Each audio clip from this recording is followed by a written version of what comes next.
Okay, let's dive right in. We've got a stack of sources here, all sort of zeroing in on a challenge almost everyone faces. How do you actually make progress learning American English when you feel like your schedule is already, well, bursting at the seams? That's the classic problem, isn't it? Yeah. Life is full, demanding jobs, family commitments, just, daily responsibilities. Yeah. Finding hours for dedicated study. For most people, that just feels like fantasy. Totally. You look at your week and think, when? But the really interesting idea these sources keep coming back to, the core nugget, is this. What if you only needed 15 minutes? Just a short, manageable amount of time. That's the powerful shift, I think. Yeah. Instead of seeing language learning as this huge time-consuming mountain, you break it down into something that feels not just possible, but genuinely achievable. Achievable, right. In the cracks of a busy day. Exactly. So our mission in this deep dive is to unpack these sources, pull out the most important insights, and show you how using just 15 minutes effectively every single day can actually, move the needle on your English learning journey. Okay. It feels almost too simple, but the evidence these sources present for the effectiveness of this small, consistent effort leading to big results is pretty compelling. It really is. It highlights that the shortcut isn't about skipping steps, but about finding the most efficient path through, consistency. Right. Consistency. So the first big insight from these sources: why does learning in such small 15-minute steps work so well, especially when you're short on time? It boils down to creating a habit. Think about it. A habit is something you do regularly, almost without thinking, right? Like brushing your teeth in the morning or making your first cup of coffee. Automatic. When practicing English becomes that kind of automatic routine, it stops feeling like this huge optional task you have to force yourself to do. Yeah, another thing on the to-do list. Exactly. And it just becomes part of your day. And this is key because the sources make a strong case that doing just a little bit every single day is far, far more effective than trying to cram in hours and hours, maybe once a week. Oh, absolutely. Consistency truly is the superpower here. That daily, even brief exposure keeps the language active in your brain. You're constantly reinforcing what you know and building incrementally, little by little. The challenge then is finding that consistent slot. It could be setting an alarm for the exact same time, which is great if your day allows. If you're lucky, yeah. Or simply identifying a recurring moment that usually works maybe during your commute, your lunch break, or just before you wind down for the night. Now, life isn't always predictable, of course. What happens when you miss a day?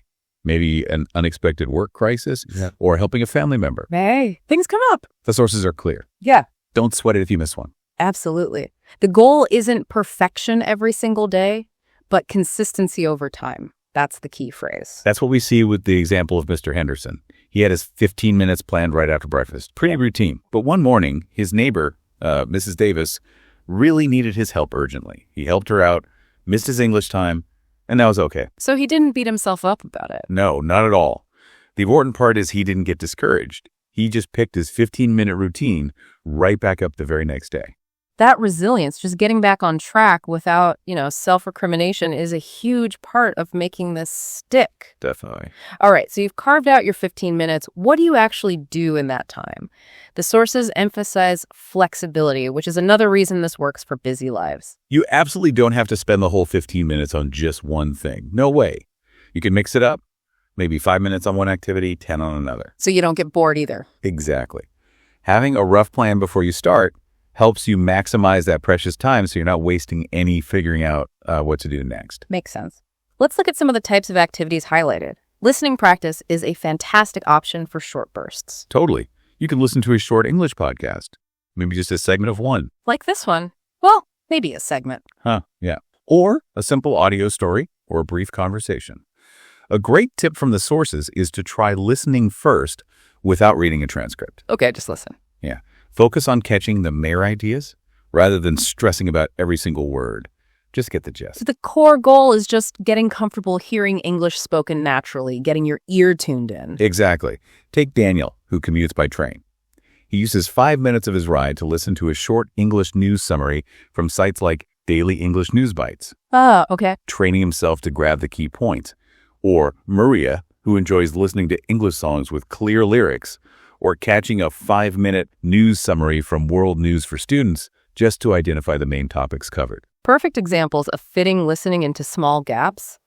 Building on that, reading practice is also highly recommended, and it pairs well with listening or stands alone for, say, 5 to 10 minutes. For sure. Short articles from simple news sites like Easy Read Daily, short stories, or even children's books work wonderfully. Children's books. Interesting. Yeah, they use simpler language, clear structures. The idea is to choose something interesting but not overwhelming. You want to understand most words, Right.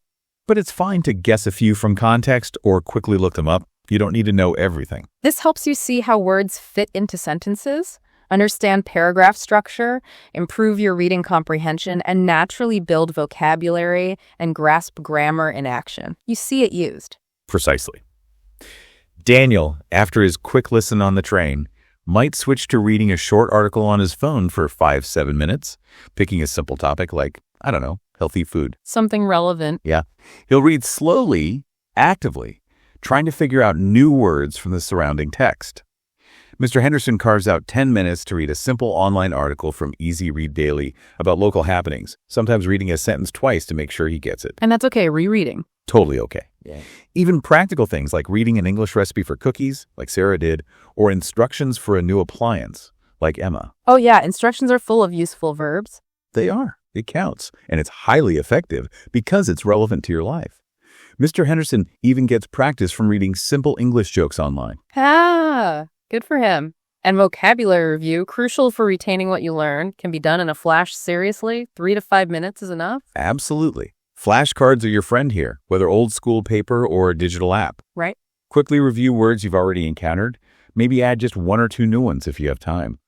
The power isn't in learning 20 new words a day. Which you'll probably forget anyway. Exactly. It's in reviewing the ones you're learning consistently over several days to lock them into long-term memory.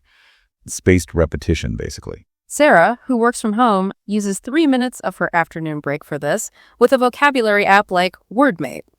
Daniel fits in 3 minutes at the end of his train study session using Vocab Builder. See? Little moments. Mr. Henderson keeps a list of new words and just flips through it for a few minutes. These small, dedicated moments make a huge difference for retention. Another way to actively use the language is writing practice, which you can also fit into around 5 minutes. Yeah, and again, you don't need to draft a novel or an essay. No pressure. None at all. Just write a few sentences. Write about your day, how you're feeling, describe a photo, or quickly summarize something you just read or listened to. Okay, so connecting the skills. Exactly. This forces you to actively use the grammar and vocabulary you're learning and build confidence in forming your own thoughts in English. Like Sarah, spending 5 minutes writing 3 simple sentences in a notebook. This morning I woke up early, I drank a cup of tea, then I started working on my computer. Simple, but effective. Perfect. Emma summarizes articles. Sarah recaps her busy workday. Emma writes simple emails. Maria even practices just telling a short story about her morning out loud first, then maybe writing a few key sentences down. Oh, that's a good idea. Speaking then writing. And Sarah uses this time to review grammar points, like practicing prepositions by writing sentences like, I am in the room, the book is on the table. Focused practice. Finally, speaking practice, which can take anywhere from 5 minutes to the whole 15. This is the one people often find trickiest, maybe. It can be, yeah. But you can do this alone or find someone to chat with. A simple way to practice alone is summarizing something you've read or heard, just saying it out loud, to yourself or the cat, doesn't matter. Ah, right. The sources really emphasize practicing specific practical situations you might actually need English for. And they give so many examples of these practical scenarios. I was looking through them, everything from talking on the phone, asking for information, ordering food. Discussing the weather, asking for help, visiting the doctor, describing things around you. Asking questions, giving simple opinions, comparing things, talking about your job or studies. Explaining simple processes, introductions, talking about family or hobbies, daily routines, simple requests. Polite expressions, agreeing or disagreeing, describing places, food, telling simple stories. It's a huge list. It covers so much daily life stuff. Role-playing simple conversations, like asking for a book at the library or ordering coffee, is another great use of this time. Like a mini rehearsal. Exactly. And focusing on pronunciation is vital. Listen to how native speakers say a sound or word, repeat it, and maybe even record yourself to check your progress. That takes guts, recording yourself, but probably very useful. It really is. Look at how these examples fit into life. Mr. Henderson spending 5 minutes summarizing an article out loud. The article was about a market. He also practices core phrases like, "Hello, I am Mr. Henderson. It is nice to meet you." Just basic stuff. Getting the fundamentals down. Emma prepares for a customer service call by practicing the sentences she wrote. "My name is Emma Carter. My internet connection is not working." Smart. Jack gets ready for grocery shopping at Fresh Foods Market by practicing phrases like, "How much does this cost?" during his lunch break. So practical. Maria practices describing the weather she sees. "The sky is very dark." Daniel practices talking about his family before a visit. "I have one son and one daughter."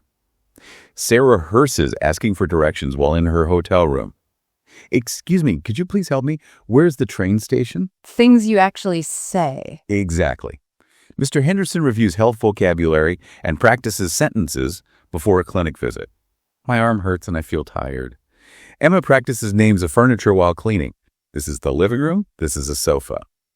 Jack practices ordering from a menu before going to Cozy Corner Cafe. "I will have the chicken sandwich." It makes the 15 minutes feel really targeted. The point is, you can tailor this speaking practice directly to your real-life needs and make it incredibly practical. That's the beauty of it. So wrapping up the activities, let's talk about the key strategies these sources offer for making this 15-minute routine truly successful. First off, it's all about finding those tiny pockets of time in your day. Exactly. Don't think you need a dedicated block. That's often the mental hurdle.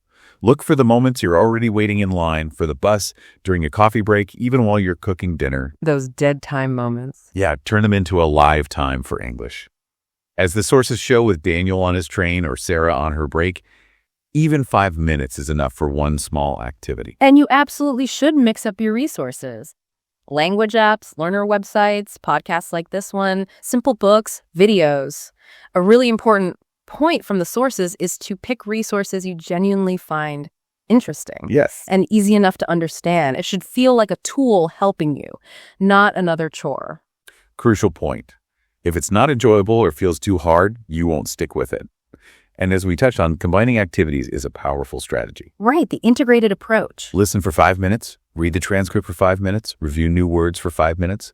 This integrated approach helps reinforce learning across different skills within that short time frame. Preparing for specific interactions, using your 15 minutes like a mini rehearsal, is highlighted as incredibly effective. Yeah, like Emma practicing for a customer service call, or Jack preparing for his trip to the market, makes the learning immediately applicable. A simple tip mentioned that can be surprisingly helpful: use a timer. Sounds basic, but it works. It keeps you focused and ensures you use the entire 15 minutes for English, avoiding getting sidetracked by, well, life. Your phone notifications, yeah. Reviewing what you learn is non-negotiable. Absolutely essential. Yeah. Regularly coming back to vocabulary or grammar points is how you move them from short-term to long-term memory.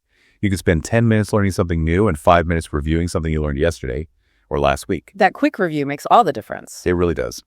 And don't shy away from practicing simple grammar. Dedicate a session to just one point, like the past simple or prepositions. Read examples, then try writing your own sentences using that structure, like Sarah did with the past simple after reading a story. Bite-sized grammar. Exactly. Make it enjoyable. If you hate reading, do more listening. If you love music, use songs. Choosing activities you actually like makes it sustainable. The sources stress this enjoyment is key to motivation. And use real-life materials whenever possible. Move beyond textbooks. Please. News articles adapted for learners, podcasts, simple videos, recipes, instructions, labels on products, menus, pictures. This shows you how English is used authentically in the real world. Even short conversations are gold. If you have a friend or family member willing to chat, even just 5 minutes of speaking is hugely beneficial. Totally. Daniel sometimes fits in a quick 5-minute English chat with a colleague during coffee. You can use the rest of your 15 minutes to prepare for or review that conversation. So it all connects. And perhaps most importantly, be patient with yourself. Oh, hugely important. Learning takes time. Celebrate every tiny success, understanding a sentence you didn't get before, using a new word correctly. Those small wins build momentum and keep you motivated. Be flexible too. If your schedule is crazy one day, maybe your 15 minutes is just reviewing 5 flashcards instead of a planned reading session. Right. The goal is something every day, not a rigid, identical routine that you'll break and then feel bad about. Adapt. Yes, and make sure that something is active learning. Don't just look, try to use. Don't just listen, try to understand. Don't just read, try to summarize. Your brain learns by doing, by engaging actively. Passive exposure has its limits. That active engagement, combined with repetition, is the engine. Your brain responds to that consistent, regular exposure provided by the 15-minute habit. And make sure the activities you choose are at the right level, slightly challenging so you're learning, but not so difficult you get frustrated. That sweet spot, the zone of proximal development, is where real growth happens. Not too easy, not too hard. Finally, and this ties everything together, make it personal. Yes. Focus on the English you actually need and care about for your own life. Your hobbies, your job, your family, everyday situations you encounter. Things you want to talk about. Exactly. This makes the learning relevant and infinitely more motivating. So bringing this all back to you, the learner, maybe someone who feels overwhelmed by information or the sheer scope of learning English, how does this 15-minute approach specifically help you? If you feel swamped, this framework is incredibly powerful. It cuts through the feeling of needing to find huge blocks of time. That's often paralyzing. Yeah, it feels impossible. It provides a clear, manageable structure that breaks down that overwhelming goal into small, actionable steps you can take today. Not someday, but today. By focusing on practical, real-life language and building that consistent habit across varied activities, it's designed to deliver those aha moments, those small breakthroughs that make you feel like you're truly progressing. You're not just studying about English, you're actually using it, even in short bursts. That feels good. It builds confidence. It's not a magic wand for instant fluency, of course. We need to be clear about that. No, definitely not.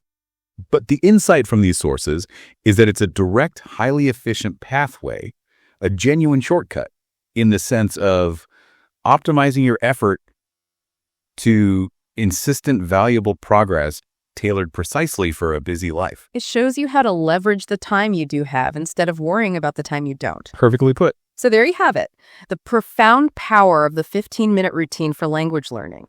It's manageable, it's flexible, and its true strength lies in its consistency. That small, regular effort, repeated daily, genuinely builds significant progress over time. It really adds up. Don't wait for the perfect moment or a giant chunk of free time that might never appear. Find your 15 minutes today, even if it's just 5, and start practicing something. Anything. It doesn't have to be perfect. It just needs to be consistent. Just start. And consider this. Given how effectively dedicating just 15 focused minutes a day can transform a daunting task like learning a language through consistent effort, what other big goals in your life could you potentially make significant progress on by committing just this small, focused amount of time to them each day? That's a powerful thought. Find your 15 minutes and see what happens.